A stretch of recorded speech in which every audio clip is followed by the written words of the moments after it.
बंदी छोड़ सतगुरु रामपाल जी भगवान की जय हो। भक्ति मार्ग में या हमें सामाजिक जीवन में या कैसे भी जीवन में राग द्वेष जो हम एक दूसरे के प्रति पाल लेते हैं, उसके विषय में दास ने जो चीज़ें पढ़ा वो आपको भी बताएगा परमात्मा की दया से क्या होते हैं।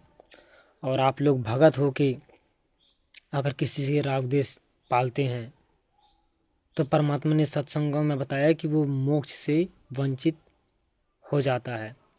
तो राग द्वेष के विषय में जो जानकारी दास ने एकत्रित की है वो आपके पास शेयर करना चाहेगा।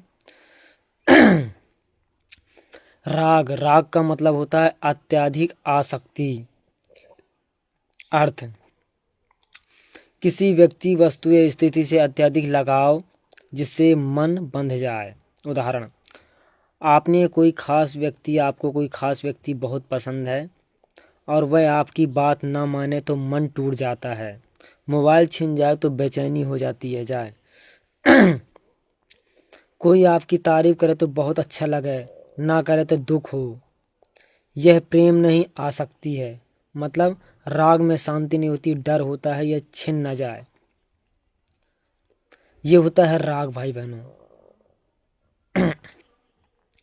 द्वेष मतलब किसी से नफरत करना, किसी से घृणा करना, किसी से नफरत या अंदर ही अंदर जलन युक्त विरोध। उदाहरण, किसी ने आपको अपमानित किया, आप सालों तक उसे मन में रखते हैं। किसी की सफलता देखकर मन में चुभन होती है, सामने से ठीक व्यवहार अंदर से कटता। द्वेष मन में जलाता है, सामने वाले को नहीं। गहरी बात, द्वेष का मतलब होता है मैं उसे देखना भी नहीं चाहता। ये होता है द्वेष। आपको कोई बात अच्छी ज्ञान आधार से कोई बताता है, परमात्मा ज्ञान आधार से मेल हो रही है, लेकिन आप द्वेष की वजह से उसको स्वीकार नहीं करते हैं। मान लो सत्संगति में पवन भाई ने कोई बात बोली, सतलोक आश्रम मैनेजमेंट से जुड़ी संगत उसको स्वीकार नहीं करती है, परमात्मा की ज्ञान आधार से वाणियों के सहित स्वीकार न करना, ये आता है द्वेष में। जो सबसे ज़्यादा द्वेष के अंदर है, सतलोक आश्रम से जुड़ी संगत के अंदर ये द्वेष है। जबकि परमात्मा ने कोई बात अगर बता रखी है, कोई भाई बहन उसे दोहराता है, चाहे हमारा दुश्मन भी क्यों ना हो, अगर बात सत्य बोल रहा हो तो हमें स्वीकार करना जो है चाहिए। अब आती है ईर्ष्या। ईर्ष्या मतलब होती जलन, दूसरों की सुख सफलता या गुण देखकर दुख होना। उदाहरण, पड़ोसी ने नई गाड़ी ली, मन खिन्न हो गया, मित्र आगे बढ़ गया, अंदर जलन होने लगी।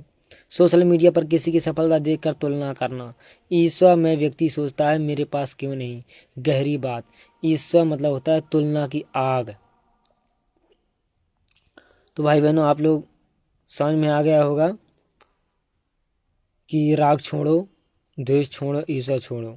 तो राग छोड़ने से क्या होगा, स्वतंत्रता मिलेगी। द्वेष छोड़ने से क्या होगा, शांति मिलेगी। ईर्ष्या यानी जलन छोड़ने से हमें संतोष मिलेगा। इन तीनों का मूल कारण है अहंकार और तुलना। जब व्यक्ति समझता है सब कर्मफल है, सब अस्थायी है, तब मन धीरे धीरे संभाव में आता है। एक सरल जीवन उदाहरण दे, मान लीजिए दो भाई हैं, एक सफल है, दूसरा समान जीवन जी रहा है। तो यदि छोटा भाई बड़े से चिपक जाए तो राग, बड़े से नफरत करे तो द्वेष, बड़े की सफलता देखकर जले तो वो होगा ईर्ष्या। लेकिन यदि वह कहे उसका मार्ग उसका है, मेरा मेरा है, तो वह संभाव में रहेगा। तो हमारे सभी भाई बहन, चाहे वो सत्संगति से जुड़े हों या सतलोक आश्रम मैनेजमेंट से जुड़े हों, उनको राग द्वेष और ईर्ष्या का मतलब समझ में आ गया होगा। काफ़ी जानकारियाँ मिली होंगी परमात्मा दया से। तो परमात्मा ने सत्संग में स्पष्ट कहा है कि राग द्वेष करने वाला व्यक्ति मोक्ष नहीं पा सकता। वो दास सत्संग जो है अभी मिलेगा तो शेयर कर देंगे। दास अभी सुन रहा था, आप भी सुन रखे होंगे, सुन लेंगे, सब सत्संग सुनते जाएंगे तो मिलेगा टॉपिक। तो ये होते हैं राग द्वेष ईर्ष्या। आप कोई बाप को बात सत्य बता रहा हो, ज्ञान आधार से प्रमाणित बता रहा हो, लेकिन आप उससे द्वेष पालने के चलते उसकी बात को स्वीकार नहीं कर रहे हैं, तो सत्संगति में राग द्वेष नहीं होता है। तो हमारे सतलोक आश्रम से जुड़े जो भाई बहन हैं, विचार करो इन बातों पर। किसी से राग द्वेष मत पालो। परमात्मा ने जो बता रखा अगर वो सत्य है तो हमें स्वीकार करना चाहिए। नहीं स्वीकार करोगे तो कल बहुत पछताना पड़ेगा। बंदी छोड़ सतगुरु रामपाल जी भगवान की जय हो।